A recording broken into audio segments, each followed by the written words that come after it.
Crank it up, let it roll. Stars and stripes in my soul.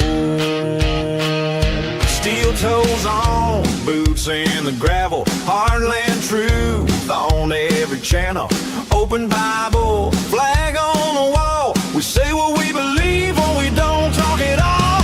This is red, white, and raise hell. Cowboy hat, church bell can't scare us into silence. We were born to rebel, from the back road to the beltway. We won't fade, we won't fail. Proud, loud, standing tall. Red, white, and raise hell.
they're still talking loud. Gander the free on every spell.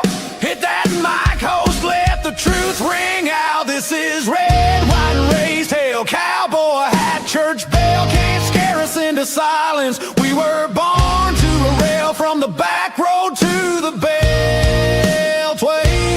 We won't fade, we won't fail. Proud, loud, standing tall. Red, white, and raised hell.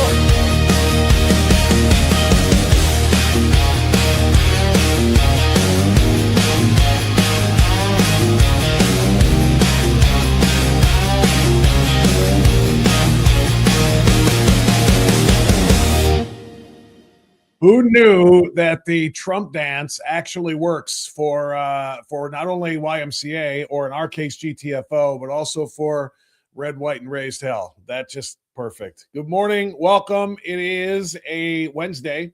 It is the fourth morning by my count of the third month in the year of our Lord 2026.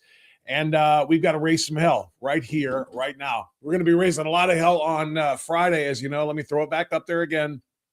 That's the event. I'm sure everybody who's watching us right now live on a Wednesday morning already has your RSVP tickets ready to go.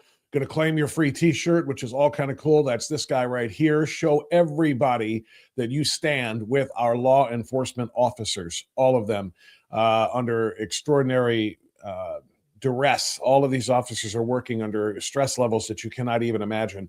And we stand with them. We support them. Everybody who is a paid ticket holder at the event on Friday night is going to get one of these bad boys free. So we want you to be there to listen to myself and Peter Kirsanow, Tom Z, Jack Windsor, Sheriff Zukowski.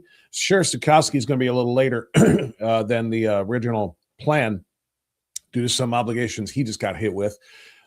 Including being deposed about something or another. But he's going to be there. It just may be a little bit later. But we have a huge event planned for Friday night.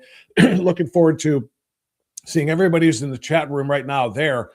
Again, just like I tell you to bring somebody with you here every day, bring somebody to the event. Get somebody else to buy a ticket. We need to pack that bad boy out, fill up that entire space, and show the rest of the world by way of social media that we back ICE up here in Northeast Ohio. We're not like the nut jobs in Minneapolis or anywhere else around the country. We are doing what is right by our law enforcement officers. More on that to come in the second hour when we talk to one of those guest speakers. Excuse me.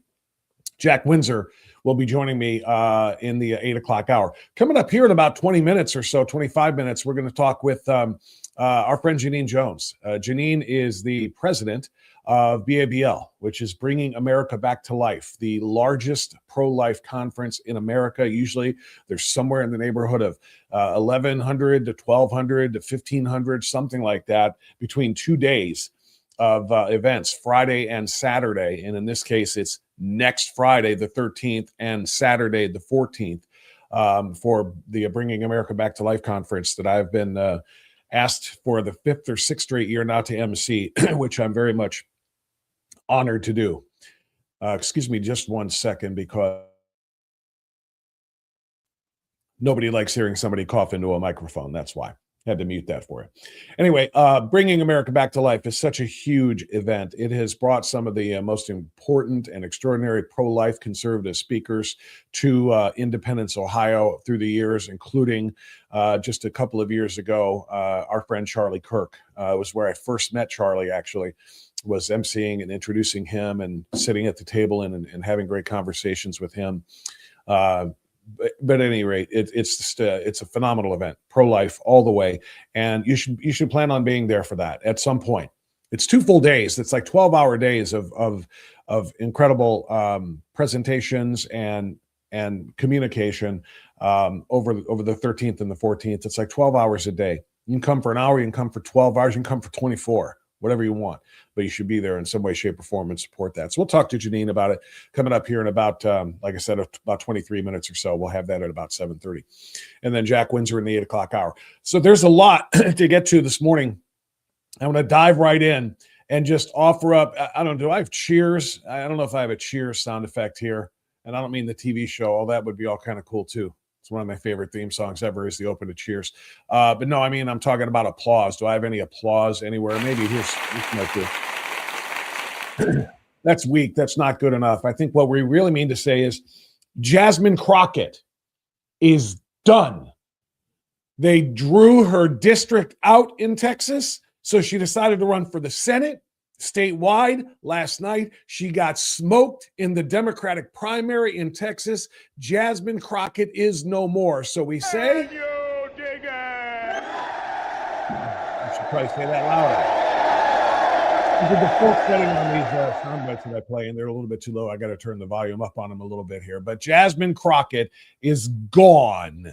She gets to finish out this term, and then she is done. We never have to see or listen to her, at least from the United States Congress, ever again. Never again in the Capitol building. Now she is free to go out there and start her I Hate Whites campaign, which is kind of like the BLM, but on steroids. She can just completely go out there and play for the rest of her life. She can play her victimization card, and white people are the cause of all of the downfalls of humanity and all. I mean, the most extraordinary race is probably that the Democrats have ever put up there. And that's saying something, considering the fact that they once had Harry Reid as a senator, who was a grand cyclops, which means a chief recruiter in the Ku Klux Klan. Yeah, Harry Reid was about as bad as it gets, except for Jasmine. Of course, Harry Reid was a racist against blacks as a member of the KKK, the Democrat-funded terror group. Jasmine Crockett is a racist against whites, but just as bad, just as virulent, just an unbelievably bad person. But she is gone, so that's good news. We can celebrate that a little bit. All right, there's a lot of things I want to get into today. The latest on Iran, obviously, the world is watching this moment. The Democrats are now openly cheering for America's defeat. There's no other way to say it. Did you watch or listen to any of the Democrats yesterday in Congress? They are, and on television, they are openly cheering for a loss here. That is, holy cow. That is the very, very epitome of Trump derangement syndrome. We hate that guy so much. That's their mentality. We hate that guy so much that we would rather see him see the United States lose in a war, or in, I don't even know if we're going to call this a war, because it may last a couple of weeks. It may last 6 weeks. We don't know. So is it a war? If war hasn't been declared, it's certainly military actions, military strikes, which we can go back again. I can go back and relist all of the times that Barack Obama committed quote unquote acts of war in terms of bombings, a 7-week bombing campaign against Libya, but it was never declared a war, the U.S. versus Libya. So I don't know if I want to call it war, but you do understand the point I'm trying to make here, right? They're openly rooting for the U.S. to lose this contest, this conflict, whatever, something that will be able to bring Donald Trump down and say he attacked Iran and lost, so that they can use it against him and the Republican Party politically in November. They're openly rooting for the United States to have casualties. They're openly rooting for the United States to suffer humiliation and defeat, and for Iran to remain a nuclear threat, for Iran to remain, an Islamic, Islamically run, if you will. That's a clumsy way of saying it, but a regime still run by Islam. The Islamic Revolution of 1979 is what changed Iran. Iran wasn't always like this. It's only been that way since 1979. And, as a republic, as a theocracy, that's what has led to, so much of the destruction around the world, the killing of Americans, by way directly of Iranian actions, or by their proxies as they fund the terror groups to go out there and kill Americans, attack American interests, attack our allies like Israel and others. Iran has been doing this for a very, very long time. We're going to talk a little bit more about what that means and what President Trump did yesterday, what the U.S. military did yesterday in that regard, which is extraordinary. Marco Rubio was on Capitol Hill selling, the story to his fellow members former senator, of course, but as Secretary of State to the members of Congress.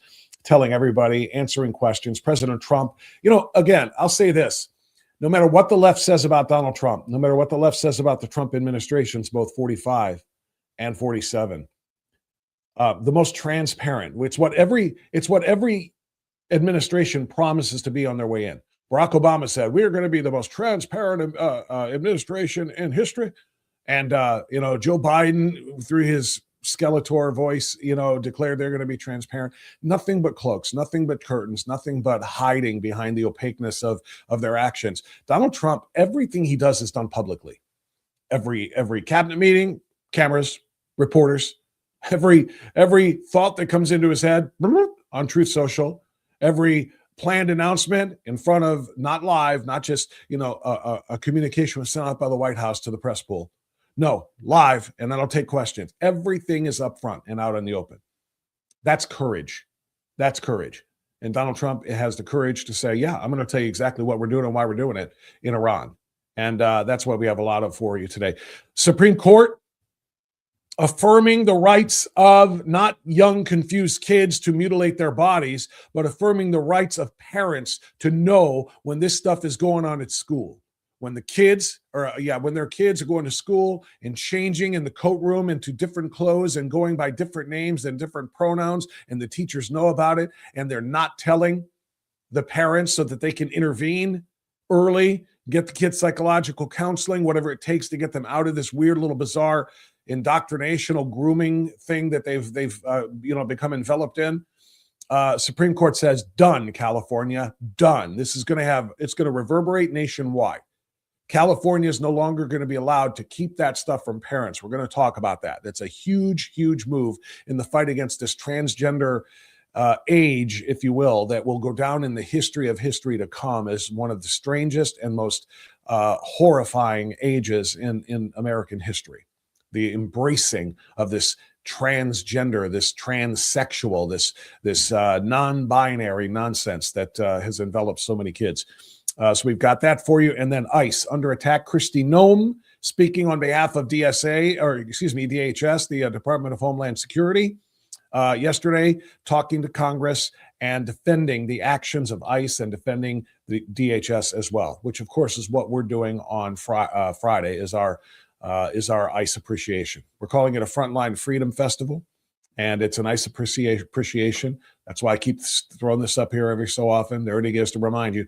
You want to get your RSVPs. You want to RSVP for the event. You're going to get fed well. You're going to get drinks. You're going to get speakers like the ones you see on stage. You're going to have games. You're going to have contests, raffles. It's a great, great time that is waiting for us to show our support for ICE on Friday. So make sure you get your tickets. And like I said, bring somebody with you. Get somebody else signed up. Just go to bobfrantz.com. Made it easy for you. bobfrantz, FRANTZ.com. And you can buy as many RSVPs as you need to, and make sure that we pack that place out on Friday. All right. I want to get a few things to you here before we get into our conversation with Jeannine Jones, because this is what transparency looks like. Okay. Secretary of State Marco Rubio going out there before the press, and after talking to Congress, he is on Capitol Hill and he is telling everybody and answering questions about why it is and how it is that the Trump administration made the decision to go in and attack Iran and work closely with Israel for this extraordinarily important mission in this campaign. So here's Marco Rubio putting on what he dude doesn't do anything but master classes anymore. He does. It's a master class in diplomacy and in communication and in transparency. He is such an effective communicator. And I'm going to tell you what, the idea of Vance Rubio might sound amazing in 2028, but maybe not as amazing as Rubio Vance.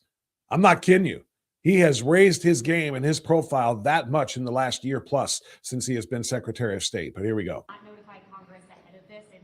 Well, we did. We notified Congress. I mean, we notified the Gang of Eight. We notified congressional leadership. There's no law that requires us to do that. The law says we have to notify them 48 hours after beginning hostilities. We've done that. I think the notification went today. but we did notify members of Congress in advance. But we can't notify 535 members of Congress. And, well, the Congress can vote on whatever they want, but there's no law that requires us to do that. And I want to say something because I see people on TV. Look, that's fine. If they want to take a war powers vote, they can do that. They've done that. They've done that a bunch of times. But there's no, people keep saying that there's no law that requires the president to have done anything with regards to this. To begin with, no presidential administration has ever accepted the War Powers Act as constitutional. Not Republican presidents, not Democratic presidents. That said, we have followed the notification at 48 hours, and we're here today. I've done more Gang of Eight briefings than I got in the 4 years that Biden was president and I was a member of the Gang of Eight. All of that said, we've complied with the law 100%, and we're going to continue to comply with it. Marco Rubio just is fearless in answering these questions of the press, and this is part two. This is huge. Secretary Rubio wants to say it in terms that everybody can understand, so everybody understands exactly why we are doing what we are doing. Let me bring this one up. Here we go.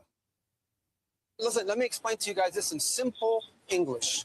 Okay? Iran is run by lunatics, religious fanatic lunatics. They have an ambition to have nuclear weapons. They intend to develop those nuclear weapons behind a program of missiles and drones and terrorism that the world will not be able to touch them for fear of those things. And this is the weakest they've ever been.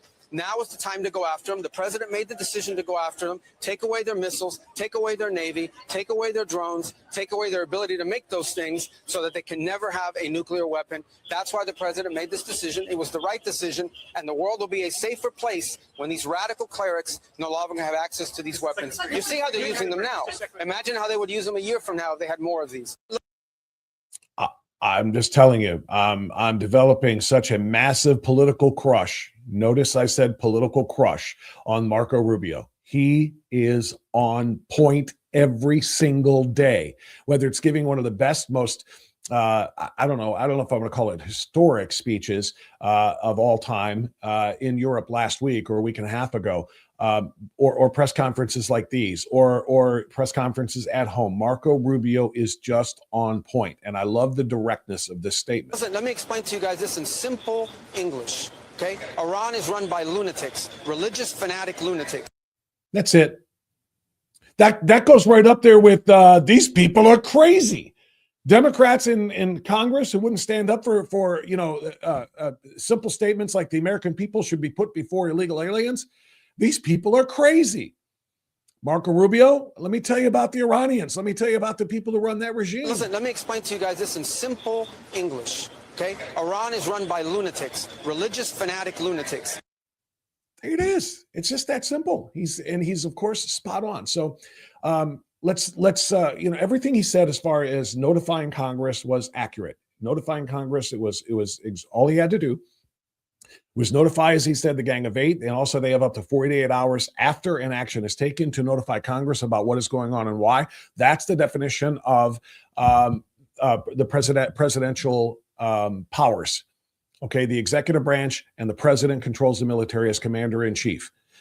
He only has to go to Congress if he wants to declare war, a full-on protracted war against another country, and then Congress has to vote to declare that war. But this is not that.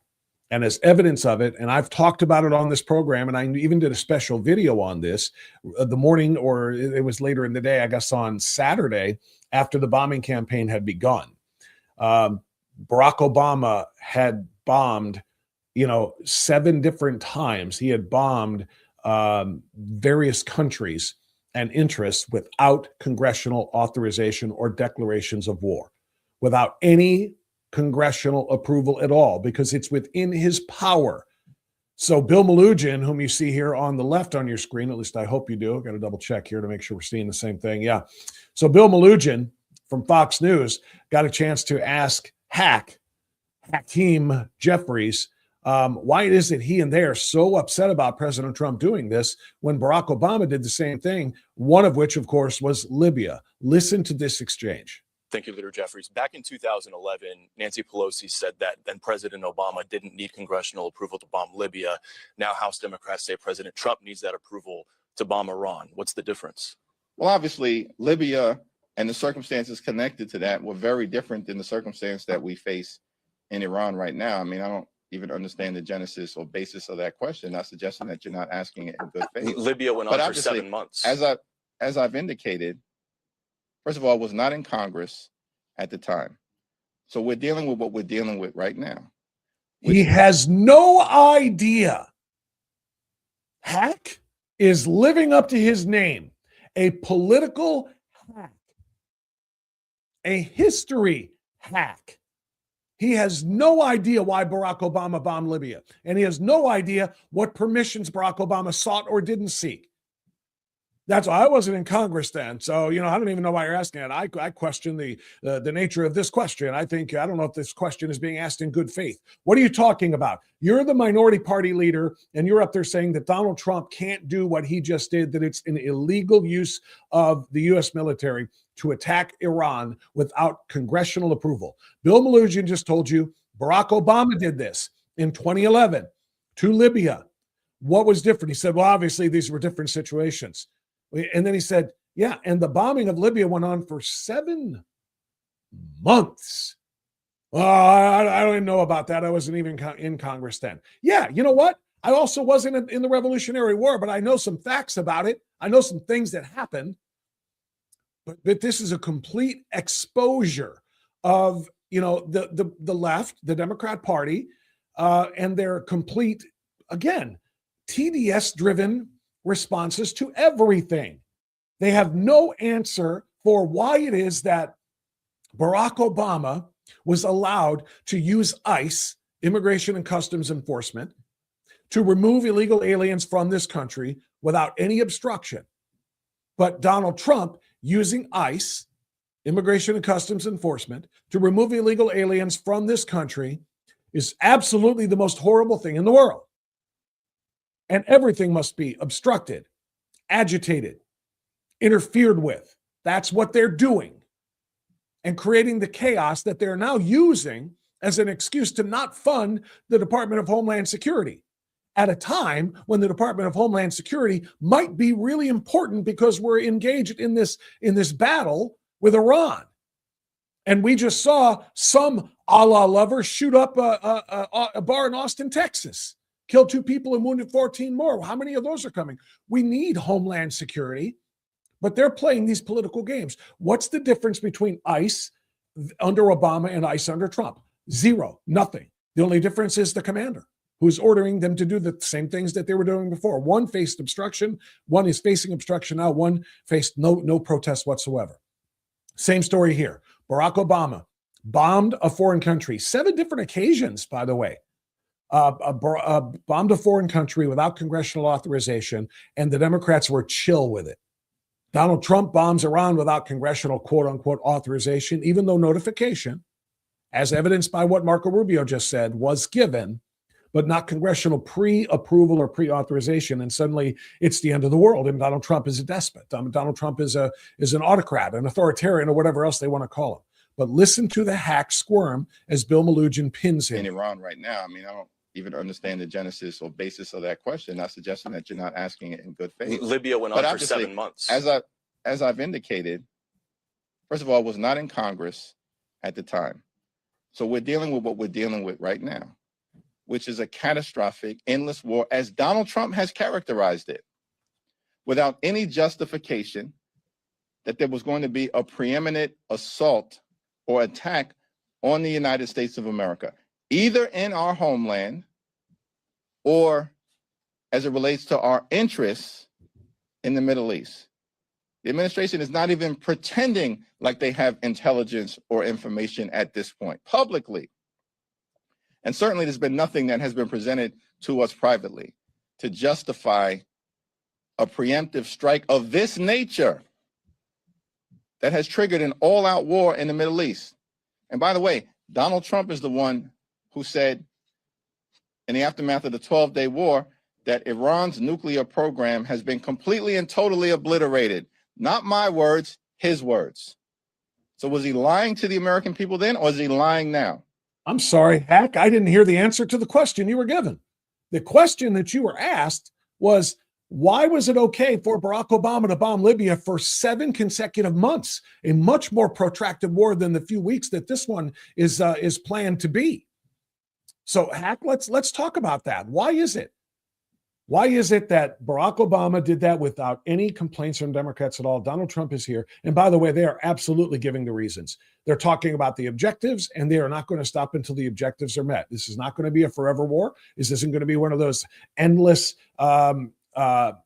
situations that is defined by no clear finish line, which is what Afghanistan was. And by the way, I'm not saying we shouldn't have gone into Afghanistan after 9/11, which is what the Iraq War was. And I still supported the going into Iraq War the first time for the reasons. But obviously those were open-ended and nobody knew exactly how or why, those things were going to, reach a conclusion. This was a very, very different scenario. This conclusion is one that is going to be marked by measurables. If this is achieved, check, we're done. If this is achieved, check, we're done. It's not going to be like, well, we'll see what happens down the line here. We're just going to occupy a foreign country for a very long time. I don't even know if there's going to be American boots on the ground. I don't think there will be. They're probably going to be able to get the Kurds or somebody else to stand in for them with boots on the ground to support the diplomacy with the quote unquote new administration or regime that's going to be running Iran, as well as the air superiority that they continue to enjoy in that conflict. So there's much, much more on this to come, by the way. And we're also going to get to the Kristi Noem story. She testified before Congress yesterday about DHS and ICE and what the Democrats are doing to try to force ICE to be able to essentially not exist and do its job. But we're going to do all of that after I remind you of something that's really, really important to me. And that is my friend Mark King. And he is a very important person to this program. Mark King is a foundational partner of ours here at Strictly Speaking Unfiltered. Medicare is one of the most important and most misunderstood programs many Americans rely on. Between parts A and B, prescription drug coverage, supplements, and private plans, it's easy to feel overwhelmed and unsure about what you really have. And that's where Mark comes in. My guy, Mark, I have known personally, and I have represented him to Medicare recipients for years because he has a rare ability to make Medicare understandable, hence the name Keeping Medicare Simple. He focuses on education first, helping people understand how Medicare works, how prescription drug coverage fits in, how private Medicare plans differ, all without pressure or confusion. So if you've ever had questions about your coverage, your costs, or what your needs truly are, or maybe you haven't done it yet because you're not 65 yet, but you're going to turn 65 this year, Mark will give you the answers you need and give you real peace of mind that you're getting the best plan for you. So if you've ever had questions about that, call Mark, 440-832-8936. You see it on your screen right now, 440-832-8936. You can also visit that website. Go to specifically keepingmedicaresimple.com, keepingmedicaresimple.com. It's a user-friendly website. It'll explain Medicare in a way that actually makes sense and prime you for your appointment when you call Mark, which, by the way, is free. He does not charge you for his services, but he will help you understand things and make the right choices for your Medicare plan. When it comes to Medicare decisions, I trust Mark King, and you can too. All right, Mark is a phenomenal part of our show. All right, I want to share this with you now. This is the website for the biggest and most incredibly inspiring pro-life convention that is held in the United States, I believe, every single year. And for the 5th or 6th year now, whatever it is, I've just become, it's just part of my late winter, early spring. I plan on emceeing Bringing America Back to Life. I've been asked to do that again this year, and I'm so happy and honored to accept. As I mentioned, it's coming up in less than just over a week, I guess we'll call it now, because today is the 4th. So it's coming up on March 13th and 14th, Friday, Saturday in Independence, Ohio. And it is just a phenomenal event. That's a great shot that you see there of the ballroom at the Embassy Suites where we hold this every year. And every year there's somewhere around 600-700 people each day that come to this event and listen to some incredible speakers and share the message of life. And while a lot of it may be centered on the issue of abortion, it is not exclusively about abortion. There are all kinds of pro-life. Look at the vendor area there too. Great shots. They do such a great job. The media personnel and the video and camera personnel that they have. So anyway, it's coming up on Friday the 13th. And joining us now to talk about this event is the president of Bringing America Back to Life. Jeannine Jones joining us here on, and I got to switch those around there. There she is on Hi, Strictly Bob. Speaking Unfiltered. Hey, Jeannine, how are you? I'm good. How are you doing? I'm good. Hey, Jeannine, can you turn your speakers down on your end? We're hearing it in feedback over here on this. Okay. You know what? I'm going to try just is that, can you hear me okay there? Yeah, check 1 2, check 1 2. Okay, we're okay. It's when I'm hearing myself back, that means it's going to go through the speakers that way for people who are watching. So. Okay, so Jeannine, thank you so much for coming on. It is an honor to have you here, obviously. And well, thank you for having me. yeah, let's start with people who maybe have heard of it but don't know a whole lot about it. How long have you guys and the organization Cleveland Right to Life? How long have you been hosting Bringing America Back to Life? Well, this is our 17th year, and I thank you for that introduction, because I think people are kind of shocked to realize that this really is one of the premier pro-life events in the nation. We've had people from up to 18 different states attend, and Canada, the UK, various countries. So we're really excited about our lineup this year, Bob, and thank you again for being our MC, because you just do a fantastic job. But we've got a couple of keynote speakers that I think are really special. So on Friday night for our gala, we've got Scott Klusendorf, and he's a very well-known pro-life apologist. And every year we kind of find that a theme exhibits itself with the convention. And this year I'd say we have two themes. One is pro-life apologetics. So we're also going to have a couple of workshops for the kids on Friday and Saturday afternoon that will be age appropriate, but those will be on pro-life apologetics for them, to help them as they have conversations with their peers. And then the other theme that I think has kind of exhibited itself is assisted suicide. So we'll have a couple of speakers who will talk about that. We've got Alex Schadenberg, he's been with us multiple times, and he's from Canada. So he's going to be coming straight off the front lines of what's happening up there with MAID, the Medical Assistance in Dying. And they try to put this, kind of innocuous, comfy sounding name on it, like it's got the imprimatur of medicine. But it's really assisted suicide. So Alex will be talking to us on Friday about that. And then one of his colleagues, Jessica Rogers, will talk to us on Saturday. And the reason we are doing this is because it eventually is going to come to Ohio, like we had, and not necessarily through a congressional or a constitutional amendment like we had with issue 1 a couple of years ago. But their sights aren't fully on us yet, but they will be. There have already been 13 states who have implemented some sort of law regarding assisted suicide. So we're trying to bring our audience up to speed on that, but also our politicians. So we also have a Friday afternoon by invite only for politicians. So if you're a politician and you're listening and you want to learn more about this topic, and I have to say, I used to manage an endorsement process for a different organization. And in reviewing the answers for the questions in this category of euthanasia, assisted suicide, unfortunately, we found that a lot of our politicians just are not up to speed on it. So we're trying to help them with that, make them aware of the issue, the topics, the things that they need to kind of bake into their political discussions. So those are kind of the two main themes, I would say, for the year. But we have Laura Logan. She's an incredible speaker and journalist. Anyone who's familiar with her background knows that she was a journalist with 60 Minutes, and she has a really interesting life story. Came from South Africa, traveled the world doing journalism and for big organizations.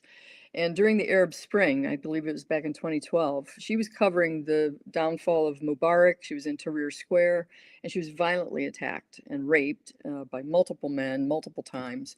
So the title of her talk is America in Crisis. So she's, tight with like General Flynn and a lot of the people that, you probably have on your podcast, Bob. So she's just come back from Europe, and I'm sure she'll be sharing a lot of things with us about that trip. And then kind of the timeliness, we always try to keep our convention timely as far as the current events, and also trying to bring things to our audience that are on the horizon that they may not even be aware of. So for example, some of the things that fall into those categories, like Michael Hickshborn, he's going to come. Remember earlier in this last year, there was all of the Doge work, and we were discovering about USAID and how those dollars weren't just going to, help feed hungry people in other countries. They were being used really oftentimes funneled into NGOs that were then working against the principles of conservative Christians. So Michael Hicksborn will talk about how some of these NGOs are funding things like population control. So as a part of foreign aid. So he'll talk to us on Friday morning. Another topic that is kind of on that horizon, but it's coming fast, is AI. Bingo. Saturday afternoon, we've got Marcia Metzger. She's an expert in what's happening in your kids' schools. And so her title of her talk is AI, the Hive Mind Behind the Curtain. And just in listening to her talk on this, it's horrifying what's happening in parents into the schools for kids. The device that your child may be issued, or even the login that they may be issued, even if they're using it on their own device, that follows them. And if you're an 11-year-old boy and you're going home and you're looking at the internet and things that you shouldn't be looking at, your parents may get a knock on the door from CPS without even knowing that there's an issue, because the school is working with the companies that are managing the AI, and they are trying to cut the parents out in many instances. So she'll have a very interesting talk. We've got Liz Yore, and she's going to be, again, kind of bringing in the topical things from today regarding the globalist elite and the Jeffrey Epstein files. So she'll touch on that. And then a local favorite, Dr. Ray Gorendi. So he'll at some point make us laugh. And that's pretty much it. We do, as you mentioned earlier, we do try to kind of cover the waterfront. It's not just about abortion. It's a pro-life convention, but it's the spectrum of life. And so our mission, Cleveland Right to Life, is primarily educational. One of the things I don't want to forget, we've got an incredible panel of representatives from various different, we're calling it a compassion and action support panel, but these are representatives from groups like Birthright, Womankind, Zelly's Home, Hannah's Home, Bethesda House of Mercy, Vera Nova Health. So they really cover the spectrum of needs for women who are pregnant, women and families who are pregnant, and then after birth as well. And then Dr. Janet Smith will talk about contraception.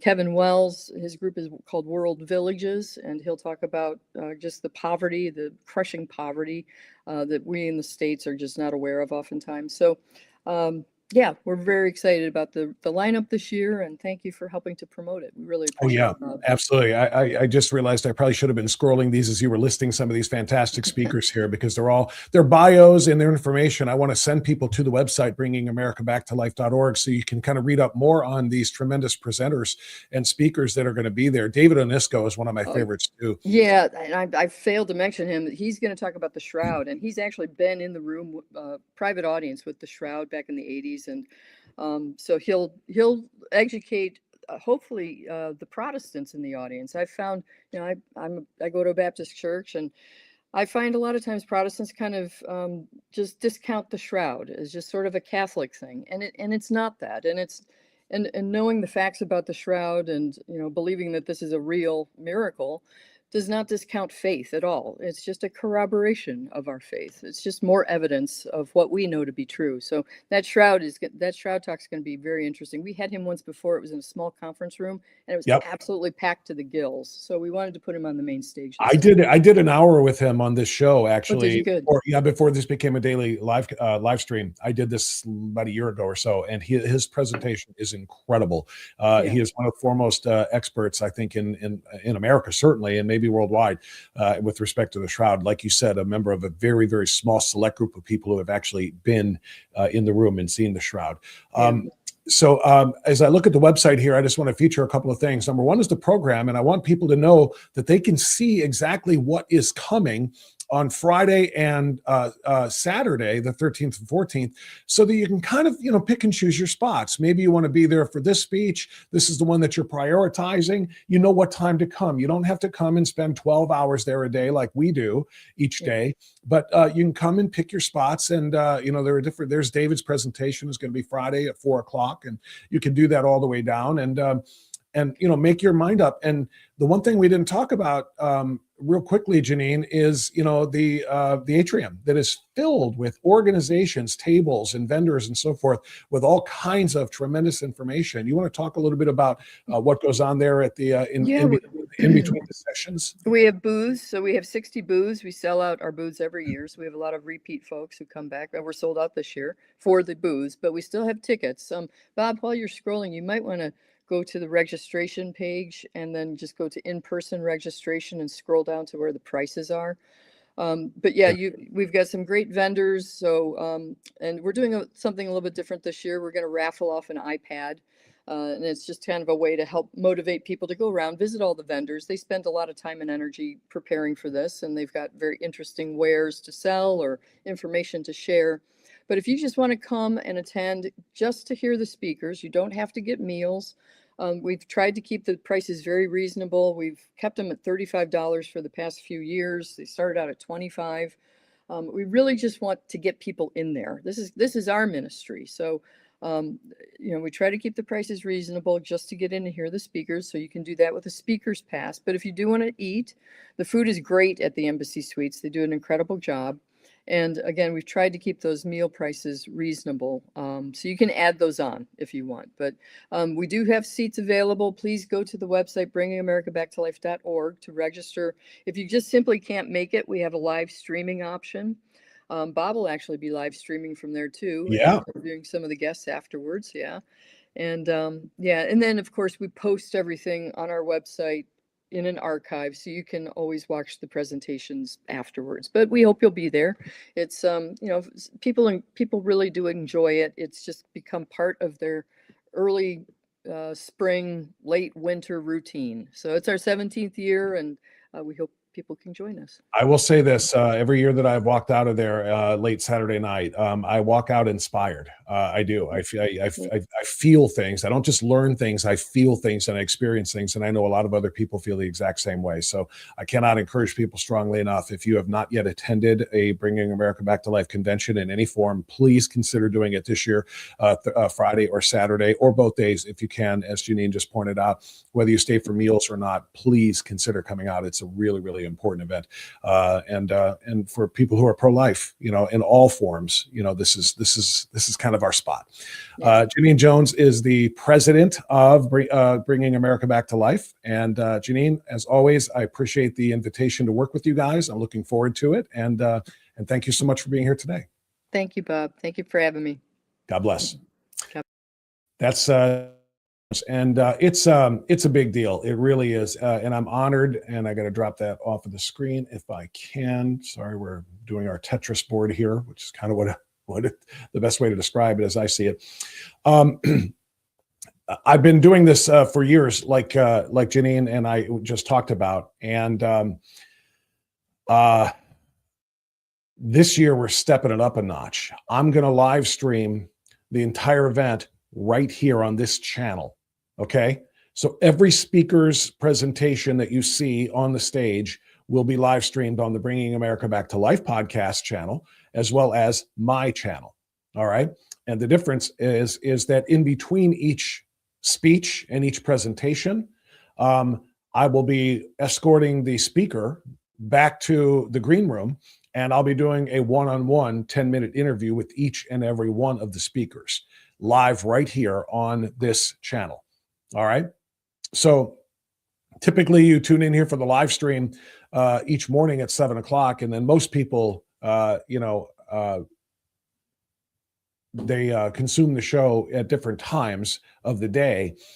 Because if you look, you have anywhere between 100 and 150 or 200 people, viewing on the live stream, and a few dozen people in the chat. But by the time it's all said and done, you go back and look at these, and they've been viewed an average around 3,800 times.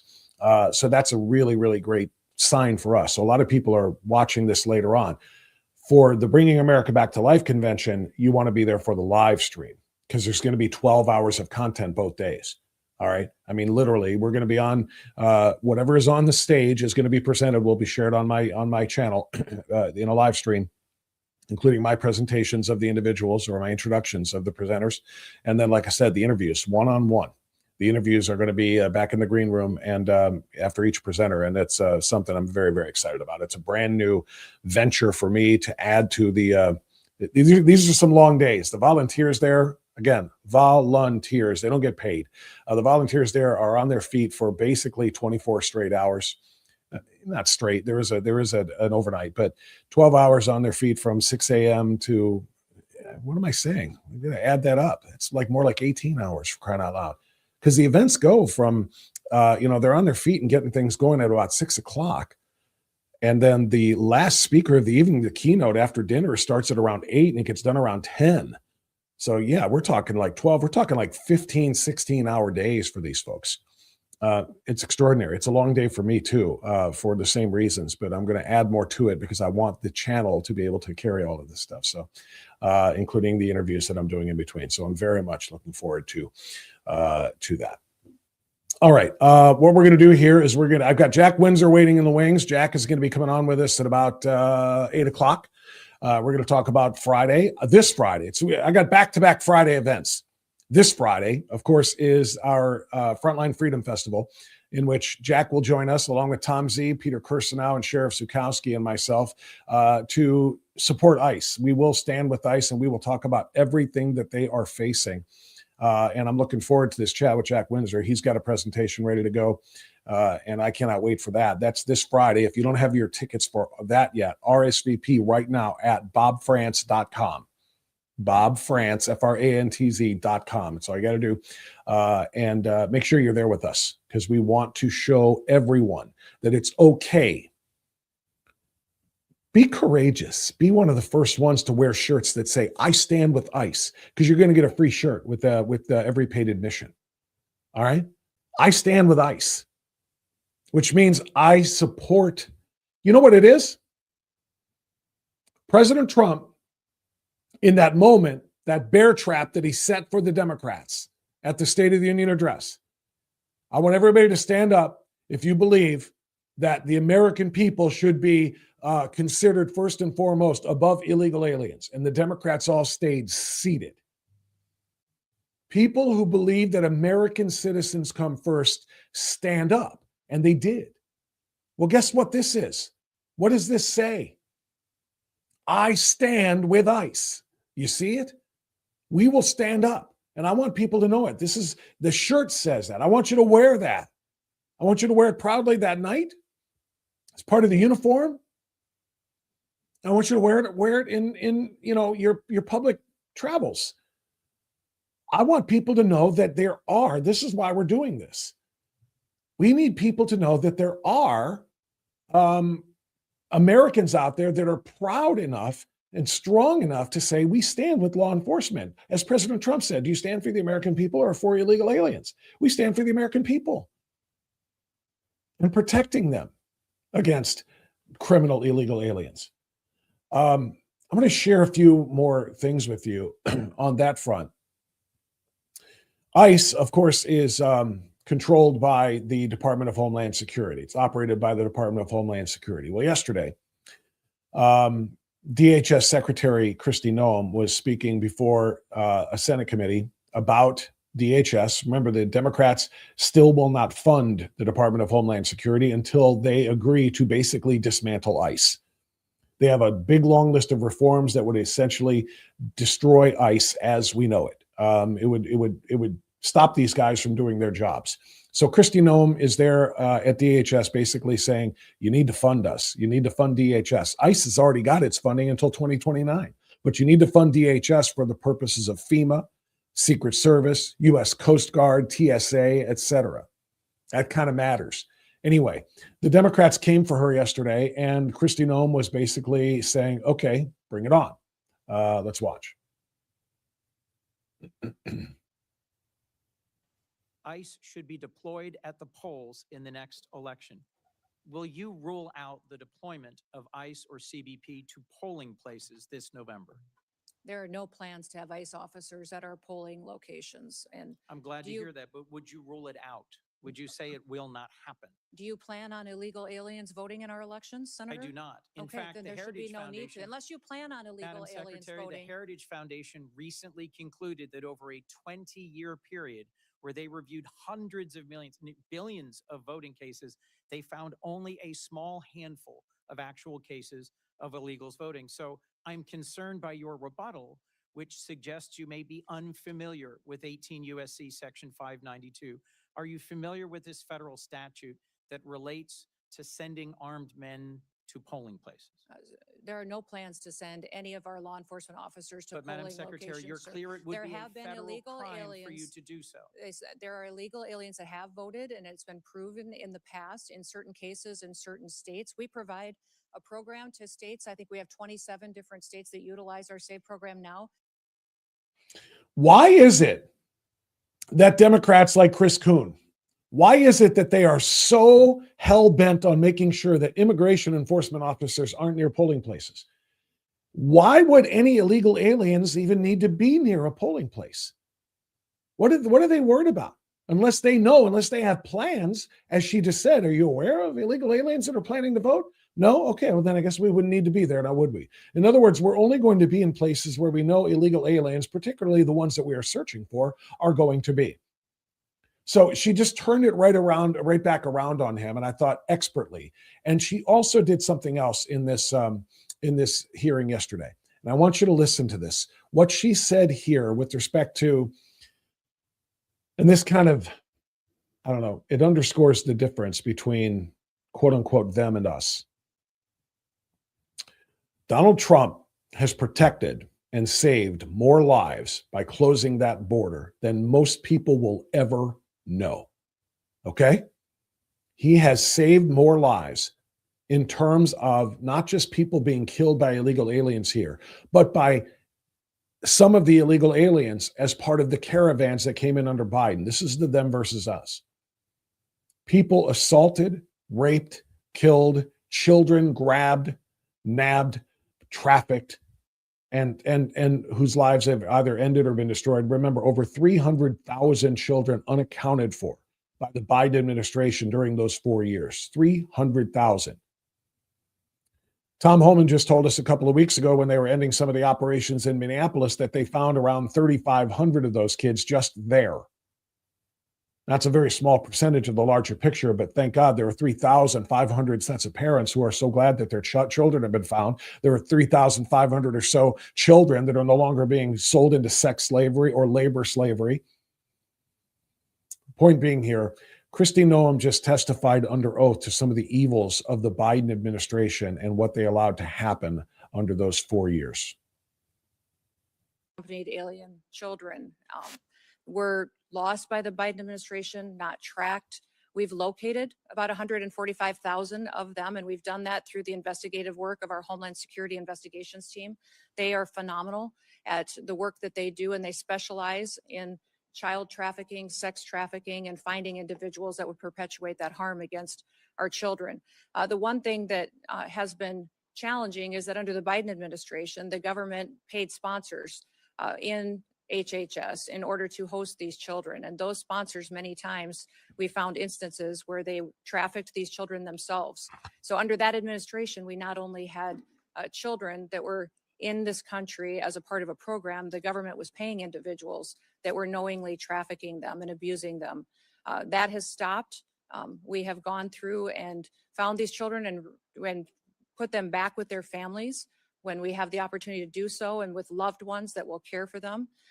I would say that even in one case, we have other countries where we've been working with them to get their children back home, where we've been prevented returning these families back and helping them to be reunified by activist judges. But we will continue to work to ensure that these individuals and these children that were abused by the trafficking over the border have the opportunity to be brought back to their families and to their loved ones going forward.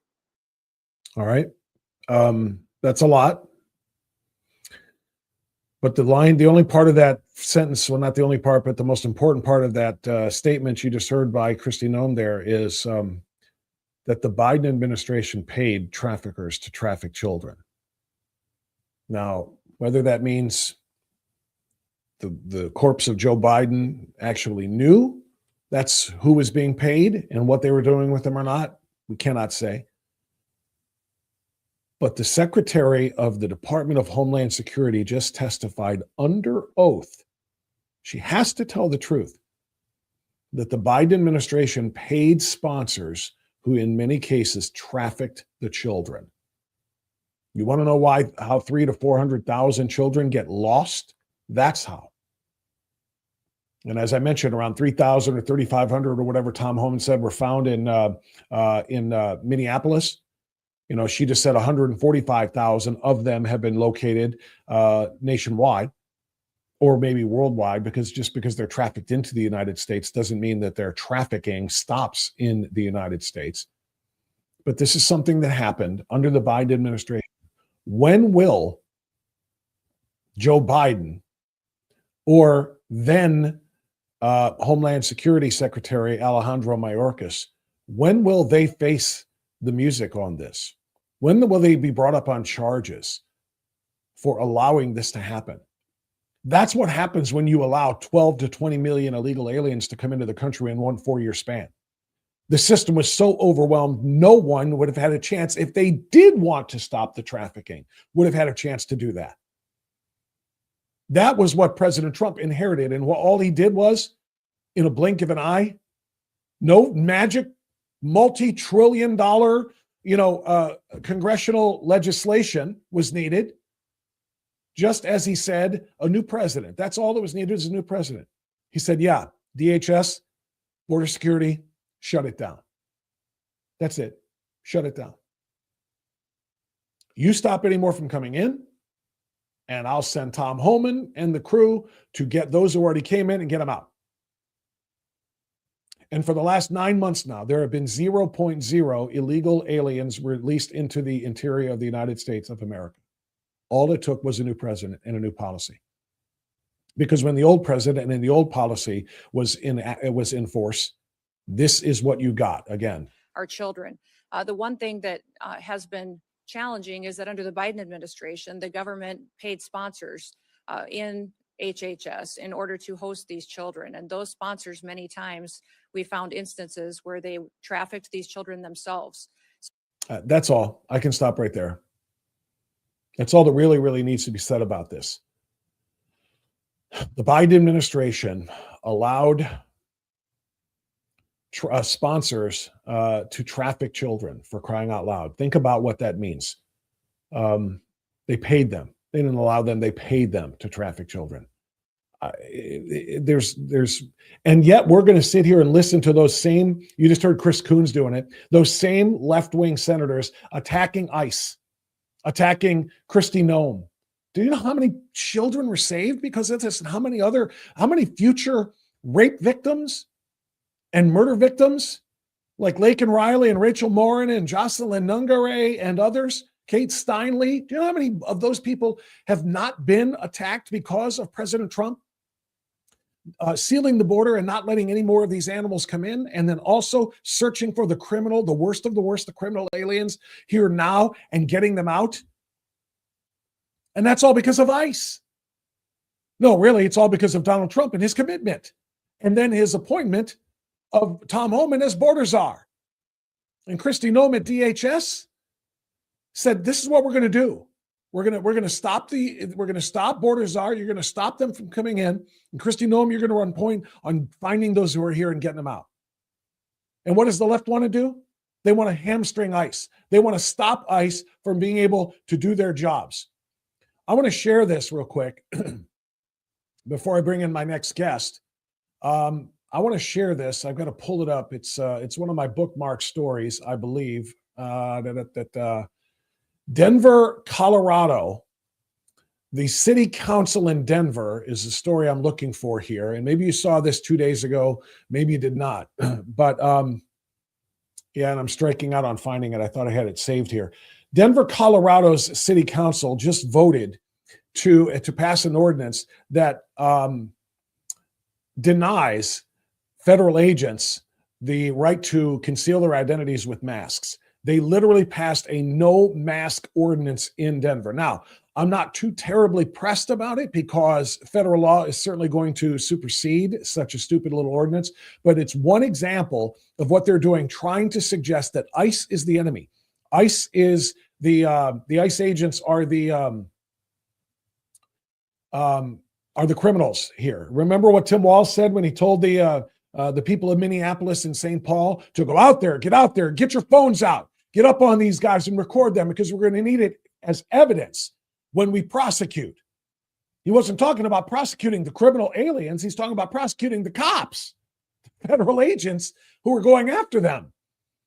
So that's one of the reasons why they're doing this. It is, I've got a bunch of stories here. And like I said, I just don't have them loaded right now because we had a few other things there, but a bunch of stories about what is being done to try to limit the ability for ICE to practice law enforcement, to literally enforce Congress's laws without putting themselves and or their families in harm's way. It's why we're doing what we're doing. Again, to go back to this Friday, this is why, boom, there it is. This is why we're doing it. It's why you're going to hear from me and Kursanow and Tom Zawistowski and Sheriff Zukowski, and why we're going to talk about what we're going to talk about, which is protecting and standing up for law enforcement as they continue to be harassed and impeded and obstructed every step of the way. That's why we're standing up, and we're going to show everybody. We're going to pack the place. And we're going to send social media videos out and pictures out all across the country so they can see, look at this. In Northeast Ohio, something started. People were brave enough to wear an I Stand With ICE t-shirt. People were brave enough to say, we are going to support law enforcement, despite what all of the naysayers and the liberal Democrats who believe that illegal aliens should literally take precedence over the American people. That's what President Trump underscored at the State of the Union address. So that's what we're going to do Friday. We need you to be there. Now, I mentioned 4 names from that graphic you see on the screen there. I did not mention the 5th one, and that's because I want to introduce him personally. I want to welcome to our show now. I was so very happy to find out that he was able to commit to this a little bit late. Really was at the end of last week. And I said, Jack Windsor, I said, you know what we need is we need you. And Jack Windsor said, I'm freaking in. Let's freaking go. So let's bring Jack Windsor, the host of the Windsor Report and the founder and editor-in-chief of the Ohio Press Network. He is going to be the 5th Musketeer on stage with us on Friday night in Brook Park. Jack Windsor, welcome, my friend. How are you? Bob, I'm super fantastic. I'm excited about Friday. Thank you for having me. And by the way, since we're, bootlickers, is this the part where I say Assalamu alaikum and happy Ramadan and all the other happy horse shit, or no? Is it Ramadan now? Is it? I have no clue. I don't either. Oh, okay. No I was idea. just checking on that. Everybody thinks that, I just follow Trump's lead and yeah, the Iranians are good people. So Assalamu alaikum or whatever the hell you say. Yeah, you're taking a lot of shots. You're taking a lot of arrows are being fired at you. So am I, and everyone else who is supportive of this case. So Jack, I'm so glad you're in. I want to talk about all of it. I want to talk about Iran. I want to talk about where it goes from here. I want to talk about Friday night. And I want to talk about what's happening to ICE. All of these things. We want to cover all of them. But first, let's just dive in to what you've been up to. You've started your own Rumble show or podcast. You're obviously still doing the Ohio Press Network. You've been a very busy guy, just like me. What's going on? Yeah, well, thank you for the opportunity. And by the way, I apologize. It's unfiltered, so I felt like I could cuss. I'm not able to cuss on the radio. No, you know what? Don't apologize. It is unfiltered. But okay. I made a pledge. It's kind of one of my favorite things to do, which is cuss, which is why I gave it up for Lent. And here I am almost making you stumble, man. I apologize. No, you're allowed to do it. That's one thing I'm trying. I haven't been perfect at it. I've let a few fly. Every now and again, but I'm trying consciously to do this during Lent. But anyway. All right. Well, F that. I'm kidding. So, it's been a really good year so far. The Windsor Report, which broadcasts on 98.9 FM, The Answer, Columbus, Ohio, Salem Radio Network. We moved from 5 to 6 p.m. To 4 to 6 p.m. So we picked up that extra hour, which has been nice. And that keeps me busy. In addition to trying to keep a pulse on the State House, what's going on there. I've also tried to get, more aware, more involved in reporting as it would relate to international / geopolitics and what's going on around America. And of course, the Ohio Press Network keeps us very busy. And we're sitting on a huge story right now, Bob. And my hope was to be able to break that to you today. I'm not able to break that to you today, unfortunately, because I'm still waiting on all the data points. But I will just tease it by saying this, that what we're going to report this week, and I'm sure you're aware of it, at least tidbits of it, maybe one of the biggest stories this decade in the Buckeye State, and it certainly will have national implications. And that's really all we can say Yeah, about that. I think you and I are both on the same story there. I'm waiting for a couple of things to be confirmed as well before we start talking about it and bringing people on about it. So I think we're probably in the same lane there, which is great. So I'm glad you've got all those things going on, Jack. It's really important, and I'm also glad that you are expanding out and doing some of the national and international stuff too. I've been doing that for a very long time. Yes. Yeah, we try to be local. We try to be live and local and do things that are affecting Northeast Ohio or Ohio in general. But yeah, these things affect all of us. President Trump didn't just send people from other states to go and bomb Iran. You know, there are people from you know, in the military from all over our great country that are working and trying to protect not only America but American interests. So what I want to ask you first, Jack, is, you know, I think most of us are aware of what has happened. The Ayatollah Khamenei is dead. Mm-hmm. And when their surviving leadership got together to select the next Ayatollah, Didn't go well. Bombed the meeting, which is just extraordinary. I love I shouldn't say I love the theater of it, because it's not theater, it's real life. And sadly and tragically, there has been blood spilled and American lives have been lost in retaliatory strikes. Yeah. So I want to be proper and respectful of it from the standpoint of lost life is something we all, you know, regret terribly. Right. But we are talking about actions of war. We are not in a war, but these are actions of war. And the fact that we are doing them so extraordinarily well, and the intelligence and the actions are all lining up with one another so tremendously that they're so far ahead of whatever the objectives are here is really, really exciting. But what I want to ask you, Jack, is your response to the left's response to everything that we just said. The fact that we're here now to be openly cheering for an American defeat. You know, Bob, the left to me is the easier battle.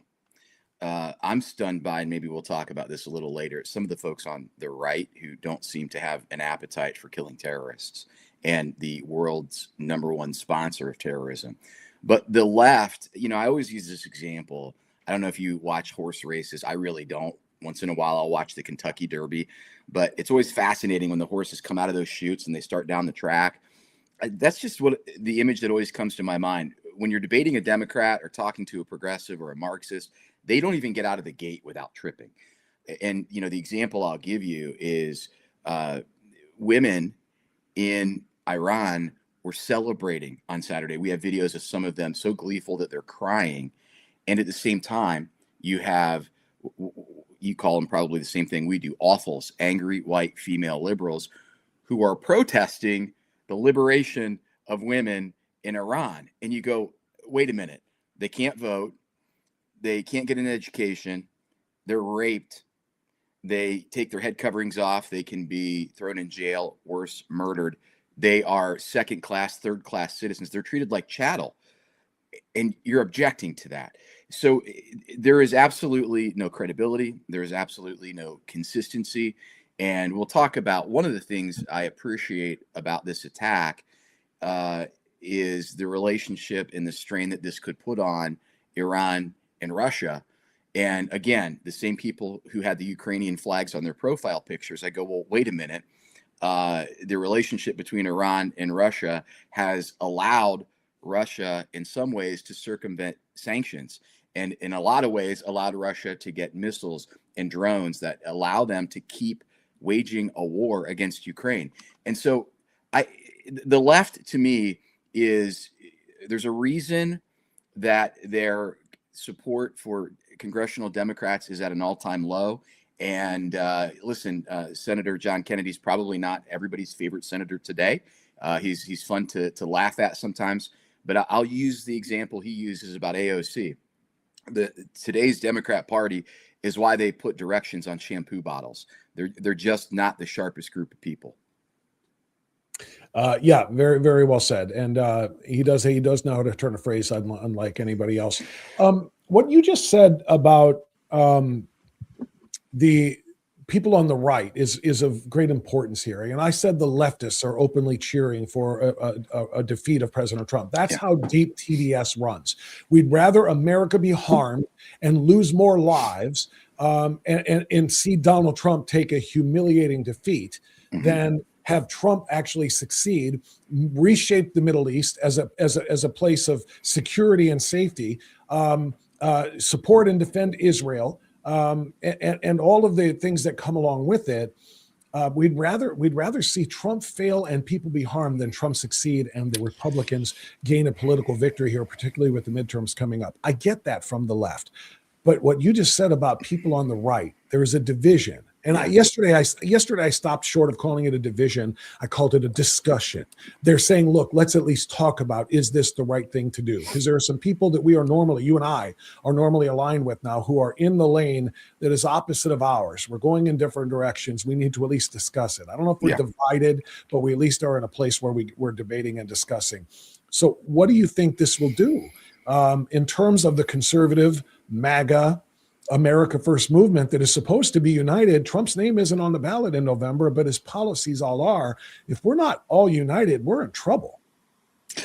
Yeah, I think that it could be a rift, right? And I think it could be an even more significant rift when you look at the implications of what's going on there and how long it may go on there. Oil prices are already going up. And in the short term, that's going to help us because we're exporting more oil now than we have in a long time. But fuel prices will go up. And oh, by the way, gas and oil is in everything. So prices will potentially go up. And if it is about affordability and the economy stupid, as they like to say, it could be tough. But, what I try to tell folks on the right is you do the right thing when it's popular. You do the right thing when it's unpopular, and you do the right thing right. And this checks all of those boxes for me, Bob. I mean, you don't have to go back to 1979, but Donald Trump did. He delivered the receipts to us 2 days ago on the White House webpage. But if you just go back to 2022, there's 1, 2, 3, 4, 5, 6, 7, 8, 9 incidents, and the last being the Iran-backed malicious attack on at least 3 U.S. bases in Syria and 2 U.S. bases in Iraq. 2024, the Iranian national and IRGC asset was charged for plotting to assassinate President Trump. And I remember that because J.D. Vance's phone number went blank. We were communicating back and forth, and all of a sudden he was gone. I reached out to people on his team, and they said, well, the campaign was hacked by Trump, or the campaign was hacked by Iran. And then, of course, they tried to intercede then in that November election. But the interference and hacking the system, if you will, happened before that. And the list goes on. The amount of terror perpetrated not only by the Iranians, but their proxies, right? The Hamas terrorists, the Houthis, and Hezbollah. It is the most renowned terrorist group in the world. And so these folks have perpetrated crimes against us. And to me, I remind Americans, Trump made this decision a while ago. And I don't know if I'm right about this, Bob, but when I think about strategically what has gone on internationally in the last 6 months, I go back to Maduro. And I remember when they captured Maduro, and I went, isn't that interesting? And if I remember correctly, we had tried to eliminate Iran's nuclear capabilities prior to that. And then we went after Maduro. And I remember thinking, okay, what I'm hearing is that China, Russia, and Iran are using Venezuela as their playground in order to be nearer to the United States. And by the way, they all have the same goal. They want to eliminate America. They hate the West. Now, China is a little bit more of an isolationist group, and Iran, in some sense, is too. I mean, this was about their religious revolution, but their religious revolution involved killing Americans and wiping Israel off the map. And so when they captured Maduro, I went, okay, this is really interesting. Well, if you listen to Secretary of State now, Marco Rubio, he says Trump knew that he was going to attack Iran. He was waiting for the right time. And oh boy, did he find the right time. I mean, you killed the supreme leader along with 48 of his top clerics, and you had the intel to do that. And by the way, they knew that you had the intel, but you had the intel so well that a couple of days later, when 88 additional clerics got together to pick a new leader, you bombed them. So to me, not only are you eliminating the terror threat that has killed American troops on bases that attempted to assassinate a president, your president, you are now also shifting the balance of power geopolitically. You are putting Russia in a tough spot if they're going to continue their war. You are putting China on the ropes. Bob, China gets 90% of their oil from Iran. And that relationship allows both of these nefarious actors to avoid sanctions. There are so many reasons, Bob, this makes sense to me. And where many Republicans get upset is they go, well, midterms. I'm going to tell you something. I think Trump cares about the midterms because he wants the Republicans to win. I think after Trump survived that assassination attempt in Butler, Pennsylvania, I don't think he gives a hell about anything other than doing what needs to be done and doing it within the 4 years that he has to do it. I think that's what this is about. He is presiding like his hair is on fire and like tomorrow isn't guaranteed. And oh, by the way, it isn't. No, it's not. And he is. And that's a great summary. Jack, when I look at what President Trump is doing right now, I think a lot of people woke up on Saturday and found out that this bombing had started and thought that it was kind of like, hey, let's go do it. Last second decision. You know what? Because my first blush reaction to it was I got on a signal chat of conservatives with conservatives for whom I have great respect. And I said, guys, does anybody here know how this decision is going to help us win the midterms in November? Because the president just got done talking about it and virtually on the State of the Union, and virtually all of the political experts, elections experts, are saying that it's the economy, stupid. It's still about affordability and it's about the economy. We've been dealing with a lot of international and foreign affairs, situations over the course of the last year, but it's time to focus on Main Street, time to focus on what affects the American people. And so I saw this happen and I thought, why is he doing this now? We just said we're going to focus on home life now and affordability and so forth. And then I started to see things play out a little bit and I started to listen to a little bit more and come to find out this is something that has been in the work for months and months. Yep. But obviously they kept their powder dry. They kept their lips sealed, and they made sure that no Democrats knew about it or nobody in Congress, because you don't know which of those are actually loyal to the cause and which ones are not. Because if you let them know what's coming, leaks are coming, and the mission is going to be less effective. So there is what you just laid out is really, really important. That Trump has always known he was going to have to deal with Iran, something that president after president after president promised since 1979, and none of them had the guts to do it and change the face of the Middle East, thus making the United States and our interests safer. You are 100% correct. And by the way, two things. Israel, this is what perturbs me about people on the right. I don't have security clearance at all. So I could be way out over my skis here. But just based on what I read, what I analyze, my understanding of history, Israel is not telling the United States to do a damn thing. And if you think that Bibi Netanyahu is telling President Trump what to do, you are celebrating the passage of issue 2 in Ohio. You're high a lot. I want to throw that out there, Bob. There is no way on God's green earth that anyone is telling President Trump what to do. President Trump is resolute. He knows what he's going to do. In fact, I've talked to people extremely close to the president who have said, we don't know what he's going to say when he steps up to the microphone. We know what we have written down, but what comes out of his mouth is what Donald Trump chooses to say. And oftentimes it's tied to something that he's already thought about. He's already, in his mind, made a deal about how this is going to play out. And that's what you get. So I just really want to dispel that rumor. It's kind of funny to me when people say, well, Bibi Netanyahu is telling Trump what to do. You're crazy and you're high. Let me buttress that with not my words, but with the words of the President of the United States, if I may. Mr. President, did Israel force your hand to launch these strikes against Iran? Did Netanyahu pull the United States into this war? No, I might have forced their hand. You see, we were having negotiations with these lunatics, And it was my opinion that they were going to attack first. They were going to attack. If we didn't do it, they were going to attack first. I felt strongly about that. And we have great negotiators, great people that do this very successfully and have done it all their lives very successful. And based on the way the negotiation was going, I think they were going to attack first. And I didn't want that to happen. So if anything, I might have forced Israel's hand. But Israel was ready and we were ready. And we've had a very, very powerful impact. You know, it's funny, Jack, because so many on the left who criticize Donald Trump consider him to be too much of a narcissist, too much of an egomaniac, too much of a power mad authoritarian kind of a guy. You know, he's not even going to leave office after 2028 and all this other stuff. But they think he's going to have his moves dictated by the leader of another country at the same time. So crazy. And by the way, Bob, in that same series of questions during that interview time, he was asked about Spain, and apparently Spain doesn't like what we're doing, and they do not want to allow us to use their runways or airspace, anything. Yeah. And he just kind of flippantly said, "We're the United States. We'll do what we want to do now, but we don't need them." And then went on to downplay just how insignificant they are. Their people are great. Their leadership is garbage. But announced that we're ending all trade with Spain.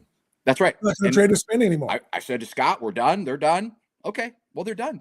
But the way that he just flippantly said, if we want to land there, we will land there. That's what you're dealing with.